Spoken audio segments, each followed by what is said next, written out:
have Mr. Antonio Brooks. How are you? I'm fine. Pleasure to meet you. Pleasure for you to meet me too. Yes, if I said yes, that right. yes. Thank you for coming out to the Miss Drea show. Welcome. No, I really appreciate you having me out to help me advertising the things that I got going on. Of course, of course, of course. So where are you from? I'm from Coconut Grove, Florida. Oh, wow. So you're straight out of here. Straight out of here, 305 Dade County. Okay, perfect. So you're currently about to release a book titled Child Support. Antonio Brooks is an author. What is the, enlighten us a little bit on what the book is about. Basically, what inspired me to write the book was my own personal experience of what I went through dealing with child support. Okay. 9 times out of 10, when a guy received child support papers from the court system, Okay. instead of them going to get the right answer, they're going to ask their friends or their homeboys what happened to them, and then they'll tell them basically their story instead of enlighten them on what's really going to take place with them. Okay. So what made you, decide to take it a step further and actually write a book instead of, like you said, just, tell your friends if they ever came to you? Well, there's a lot of injustice going on dealing with child support. Granted, there are some men who deserve to be on child support, and there's other men such as myself who wanted to be that father and go to, take the kids to daycare and deal with all the school events and things of that. I didn't have that opportunity. Wow. When me and my child's mother broke up, I took it upon myself and went to my job. I'm a county employee. I went down there and said, look, take this money out of my check, mail it to her. We don't have any chaos or whatever. Mm-hmm. 5 years later, I get child support papers in the mail. Oh, wow. Me thinking I was doing what I should have been doing as a father to take care of my daughter, kind of find out that was the wrong thing to do. Wow. So as I began to go to court and I showed up there, and I went down on my job and said, listen, I need a printout of all the money that I've given her from day one. Wow. And that took about 3 days for them to print out all the paperwork. Got the paperwork, went to court, and I presented to the judge. I was like, well, I don't know what was told, but I gave her $15,000, and it's on my job letterhead. Well, the judge told me it was a gift. Wow. It was a gift, and I was $25,000 in the rear. No. Yeah, so that literally inspired me to write the book, to get men to understand Wow. the do's, the don'ts, the rights, and the wrongs dealing with child support.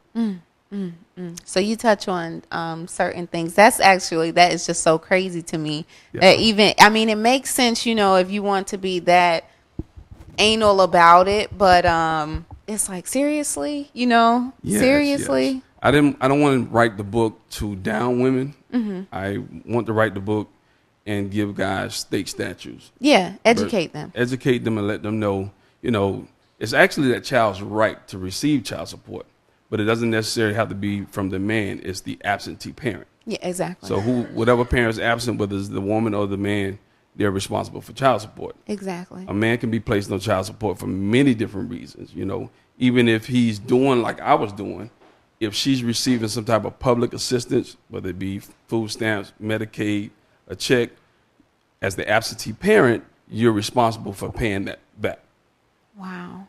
So you settled all of that, because I know it said what did it say? You survived it and you made it, or The title of the book is Child Support: How I Paid It and Still Made It. Still made it. I was.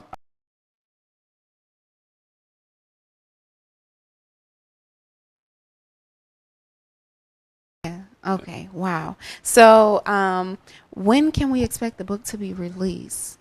At this point, only thing I have left to do is the Q&A, Okay. frequently asked questions about child support, and the book cover. Okay. And where can we look? Do you know where we're going to be able to look to get it at, or not sure yet? Lord's willing, you'll be able to get this book anywhere. Exactly. You can inbox me on Facebook, Instagram, Amazon, Google. Okay, perfect. It's going to be everywhere. I'll be selling out the trunk of my car. Okay, that's perfect, because it will be needed. Like you said, it is for both whoever the absentee parent is. So it is for women as well as it is for men. But Antonio's also the founder and CEO of a nonprofit organization called Fight for Life. So can you enlighten us a little bit on what exactly Fight for Life is, and what do you do? Well, Fight for Life was born. My mother passed away from cancer, and one of my best friends, I saw the things that they were dealing with on a day-to-day basis. So I felt like, you have National Cancer Society, you have Susan G. Komen. Those are great societies, but they only raise money to deal with research.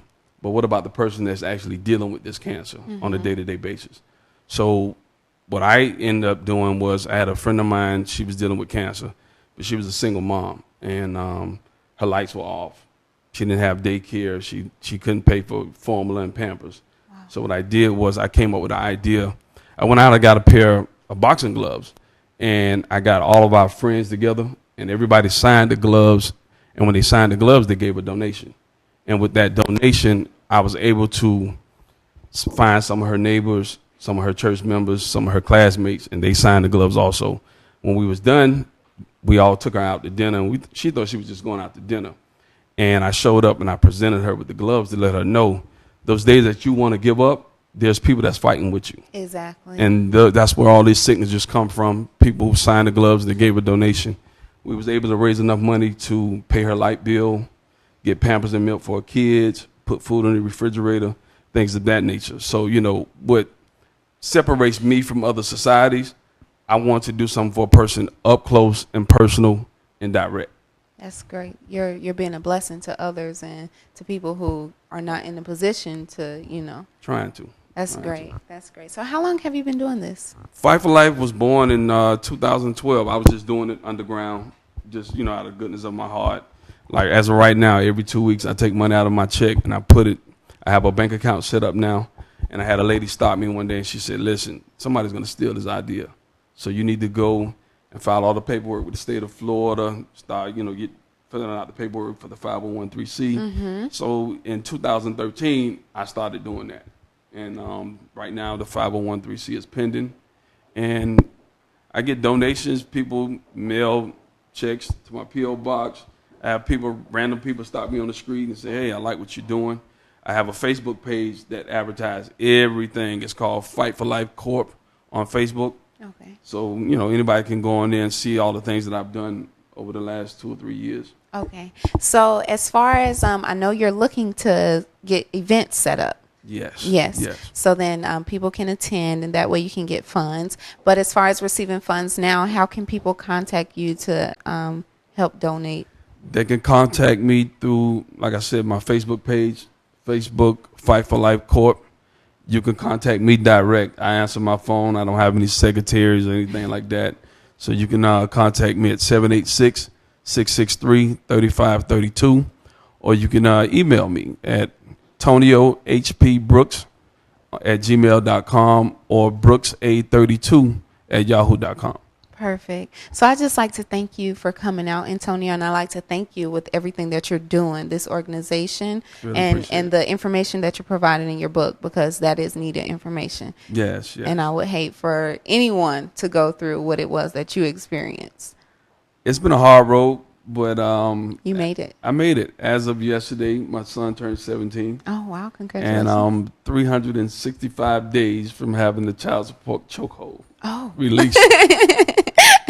So that's a blessing. Okay, good job. Yes. So I'd like to thank you for coming out to the Miss Drea Show. Oh, thank you. It's definitely a pleasure, and hopefully I can come back once the book is released. Yes, you can, whenever you're ready. Thank you very much. You're welcome. Thank you very much. I'd like to take a break, and then we're going to come back with more of the Miss Drea Show. Stay tuned.